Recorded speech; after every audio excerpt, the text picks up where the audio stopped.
Bah! Body swap with the like button on Valentine's Day so everyone will obsessively talk about smashing you instead. Also, shout out to everyone who played along last video. There are a few too many to name, so here are a few of my favorite comments for what's the highest number you can write in the comments without triggering the spam filter. But since Master Roshi didn't take a beach nap today, if you find the stone hidden somewhere in today's video, be the first to timestamp its location without editing your comment, and you'll get a shout out in the next upload. And special thanks to BuuTube for helping out today. Support his channel using the link in the description.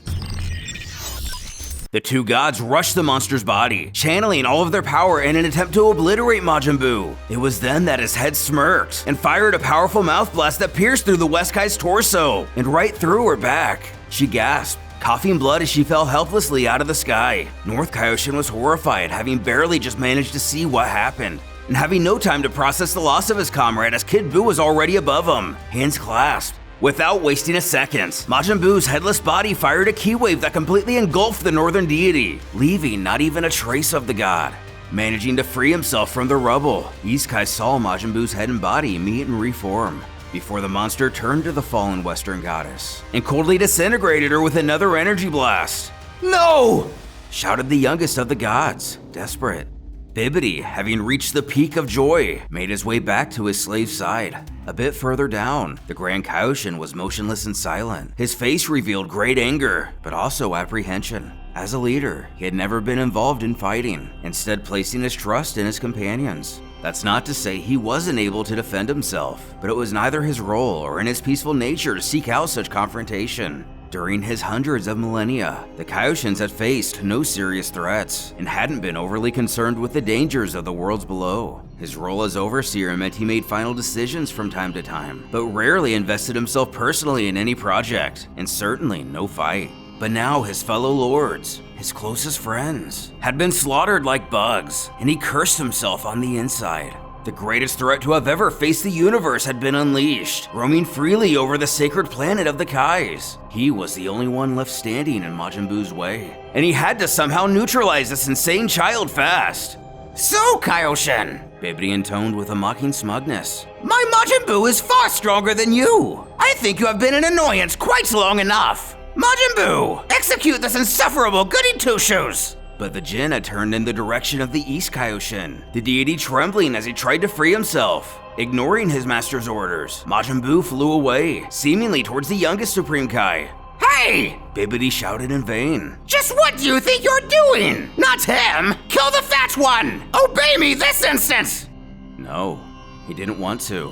He had saved the best for last. It was time for his dessert, a dessert of brute force. In the flash of an instant, South Kaioshin appeared directly in front of Majin Buu, the Jin most excited to finally face him. The muscle deity had launched quite a distance from the monster's last attack, and had felt the energies of his companions drop down to zero before he made it back. Now he was enraged. Majin Buu would pay for his crimes. Elbow forward, he charged the Jin, who was struck and carried away by the impetus of his enemy. As he tumbled through the air like a sheet of paper, folded in two, he shouted his name, the tones entailing merely a hint of pain. South Kai drove him forwards and slammed his foe into an imposing rock formation that crumbled into rubble, the thuds of heavy boulders falling resonating across the vast divine planet. Bibbidi's eyes shot wide, frightened. For almost 30 seconds, nothing happened. Grand Kaioshin took the opportunity to assist the youngest Kaioshin, and both now eyed the mound of rubble with concern. Suddenly, two fighters emerged, scattering pieces of rock in every direction. The body of Kid Buu was grotesquely deformed, but that didn't stop him from fighting. For the most part, the colossal Kaioshin had taken his share of damage, his clothes quite torn and a trickle of blood on his face. However, after 3 minutes of intense combat, neither had lost any strength or intensity. Thrown back by a direct kick, Majin Buu stretched out his body like Play-Doh, seeming to repair any sign of damage across his muscles before reforming. The Jin grabbed his right shoulder with his left hand and twirled his arm around, cracking his neck from side to side as he sneered and began inching forward. South Kai, though not seeming tired, didn't know what to do next. He was undoubtedly the strongest warrior in the universe, yet Buu seemed to shake off his attacks like they were nothing, while giving just as good as he got. This was further evidenced by sensing Buu's energy level, which hadn't tapered off even slightly. South Kaioshin grit his teeth trying to think of a strategy. Bibbidi's voice suddenly interrupted again. "Quit playing around, Majin Buu! Hurry up and kill him! I know you're not taking this seriously! Now get on with it!" "What?" the stupefied warrior exclaimed. Could it be? That was just a mere warm-up! Before even realizing what was happening, the god took a surprise kick to the face. He hadn't even seen this one coming, but managed to right himself before being hurled too far away. Further down, Majin Buu gave a rude gesture and suddenly pulled his leg out of the dirt below. The monstrous warrior was a true genius of combat, and his unprecedented and non-traditional fighting style was very effective and extremely dangerous. He had kicked through the very ground itself. "Vile creature!" cursed the South Kaioshin as he lunged ahead. "I will annihilate you!" Forming a Kikoa in his right hand, South Kai watched Majin Buu plant his leg back in the soil. The deity quickly blocked the Jin's foot from below with his free hand, while directing his energy attack forward. Majin Buu, simultaneously, had formed an identical Kikoa in the palm of his other hand, and the two energy balls collided in a near cataclysmic event. The pair jolted back from the impact, separating them several meters, their legs firmly planted in fresh trenches. Both hurriedly employed their free arm to power more energy into the standoff. It was now a question of who would come out on top. Neither gave an inch, their energies in a state of perpetual exertion. The giant, crackling energy inferno, accumulating more and more deadly pressure by the second. Still, the difference between the two powers was clearly visible. South Kaioshin was sweating and trembling, while Majin Buu was ecstatic. This was it, what he had so greatly desired, a battle worthy of Buu. The thrill of fighting, the challenge of actually being resisted. The sheer power of the two warriors was so great that all of Kaioshin Kai trembled violently. Bibidi had isolated himself within his magical barrier, while both Great Kaioshin and East struggled to keep their balance. Lightning flashed across the sacred sky, which was now darkened. Majin Buu was having the time of his life, yet he was getting somewhat frustrated. This hulking opponent didn't give up easily. He liked that, but also wanted to see him suffer and perish beneath his attacks. It was time that this insect understood his place. Deploying his full power in a sudden increase, Majin Buu's wave swallowed his opponent's hand and struck him head on. The frightened Kai barely had time to turn his own energy into a defensive shield and to guard himself the best he could. The massive ki was sent up into the heavens to be lost. Grand Kaioshin protected the young deity behind him as Bibidi flew away in the wake of the attack, uttering various cries of terror. Slowly, the landscape unfolded in its aftermath, revealing South Kaioshin on one knee, clothes burned, body covered in blood. His left eye was half closed as he spat blood and saliva. "I never expected it'd be this strong, but hey, I can do that too!"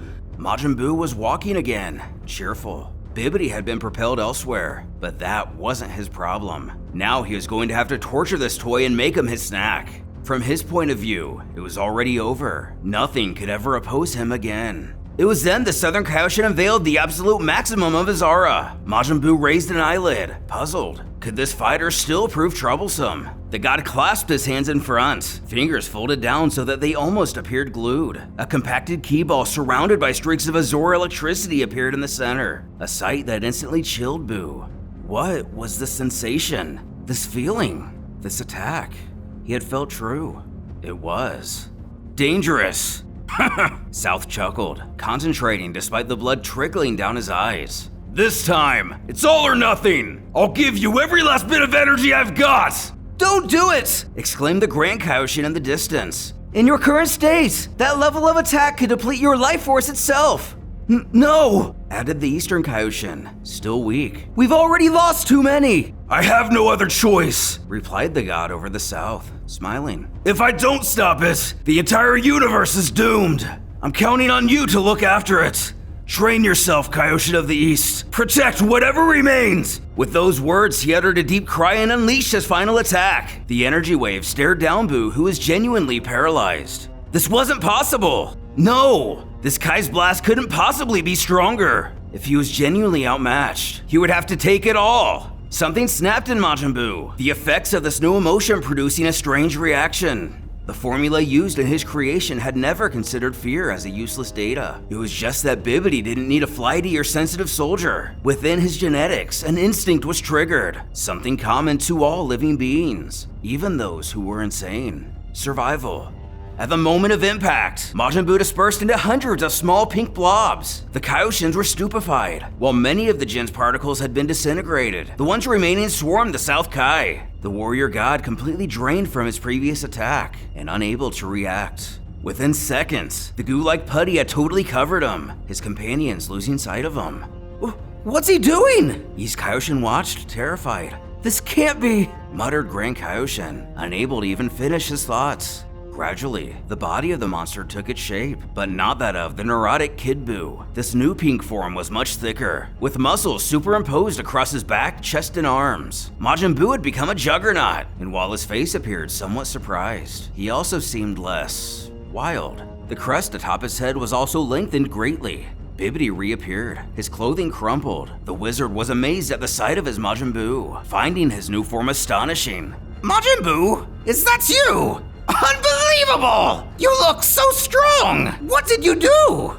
Master Bibbidi! The Colossus spoke audibly, his first words, looking from his own hands to his master. You're speaking, Bibbidi stuttered.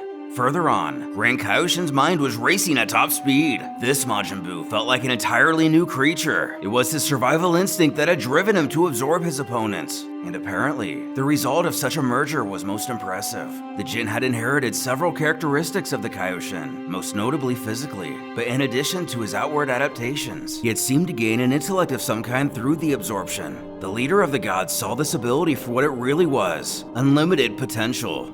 Already, in his current state, Majin Buu was nearly invincible. The only way to stop him was to cause him to regress, to make him a good person. And there was only one way to do that. While Bibbidi was literally jumping for joy at his servant's evolution, the latter was somewhat divided. He had set his dark pupils on the wizard, who paused in intrigue. I just want to fight. I do not intend to obey you. What? Indignant creature! How dare you say that?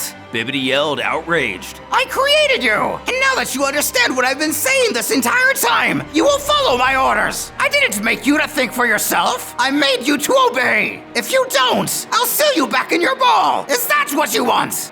And even the thought terrified him. However, his murderous instincts were ubiquitous, and with his new immeasurable power, all he wanted to do was let off steam. A shock to his back disturbed him suddenly, causing him to stagger slightly. Irritated, he turned around, greeted by the chubby Kaioshin, and extended. Behind, another insect Kai was recovering on the grass, badly wounded. If it's a fight you want, creature, I'll be your opponent! Approach! Exclaimed the fatso. Wait! Grand Kaioshin, what are you doing? The Eastern gulped, frightened. Listen to me. A telepathic voice answered within his head. The young Kaioshin suddenly silenced his protest. Meanwhile, Bibbidi kept yelling at Majin Buu to get rid of him. I'm going to try something. I don't know if it'll work, but if it does, Majin Buu will not be as much of a threat. It may be possible to beat him. I entrust that task to you in my absence. Whatever happens, everything rests on you from here on in. What are you saying? Don't tell me you intend to sacrifice yourself. Grand Kaioshin turned one last time, wearing a radiant grin of acceptance, ready to face his fate, and signifying there was no argument to be made with the young Kaioshin. As Majin Buu rushed furiously towards him, Kaio opened his mouth and created a key grid that diced Majin Buu into thousands of cubes. Once again, the survival instincts within the creature surfaced uncontrollably. Death had come close to him once more. It wasn't a power greater than his, but if he wasn't careful, it could still destroy him. Never mind that. He was too great of a threat. He had to be absorbed, so that once again, the Jin could become stronger. Majin Buu surrounded the fat Kai with his gelatinous body, trapping him inside before tightening the shroud. East Supreme Kai shouted, devastated. Farewell, came the voice again in his head, before a second later, their mental connection abruptly ended. For a mere instant after that, East Kai could still sense his master's energy inside, strangely. Grand Kaioshin had done something in the last moment before becoming a part of Majin Buu, and the Eastern Kai realized this. Grand Kaioshin had deliberately handicapped himself. The last remaining Supreme Kai remained hidden beneath the rubble, while Majin Buu underwent yet another transformation. Even Bibbidi had forgotten about the sole survivor, now completely obsessed with what was happening before his eyes. Gradually, Majin Buu took on a new appearance. He was now dressed in a sleeveless black vest, wearing yellow gloves and a purple cape. But a far more startling change had befallen his figure. Majin Buu was fat. His weight had increased like a big balloon, his chubby face now glistening with the same joyful grin as a playful baby seal. The crest atop his head had returned to its normal dimensions, just above his eyes, which were almost entirely shut, and no longer bloodthirsty. Exclaimed the newly formed being, happily leaping into the air. While the servant posed and stretched, the nearby wizard was flabbergasted. Where was his devastating, hulking monster ready to carry out planetary destruction? Is That's you, Majin Buu? I hardly recognize you! Majin Buu did a handstand on just his left glove, then clumsily landed flat on his back, shaking the ground all around. Bibbidi barely kept his balance. Is it time to eat? Boo hungry! Exclaimed the creature with a silly grin. He stared at Bibbidi with a naive joviality the wizard had never seen before. Huh? Wondered the sorcerer, becoming more and more concerned. Well, I suppose I may have some cake in the fridge back home, but... Cake? What's cake? Is it yummy? Asked Majin Buu, enthusiastic. Well, sure. Bibbidi replied, suddenly playing along. You'll love it! In fact, cake is the most delicious and tasty food in the universe! Ooh! The Jinn applauded in anticipation, licking his lips. I can give you all the cake you would ever want, my dear Majin Buu. All I ask in return is that you follow my commands. Do you understand? Uh-huh. Do understand? He answered, bowing and trying not to drool. The innocent Jinn continued running around playfully, not noticing the wizard's unnerving smile. His slave might not have his former intimidating looks, but the evil energy that he had created within him was still quite present, and his strength didn't seem to have diminished. Not much anyway, considering there was no one left who could possibly oppose him, and now that Majin Buu would be easier to control. This seemed to have worked out perfectly. Instead of a brainless kid with an insatiable bloodlust, he was now a brainless child with an insatiable sweet tooth. Upon second consideration, he was curious as to why absorbing the greatest of Kaioshins would produce such a childlike innocence, not to mention the stupidity in this Majin. Perhaps the deities really were idiots. Invoking a teleportation circle, Bibbidi disappeared with a slave, heading for some unknown world. The Eastern Kaioshin was left behind, forgotten completely as he hid beneath a rock. In tears, he lamented his fallen comrades and did his best to fight off the feeling of hopelessness and despair.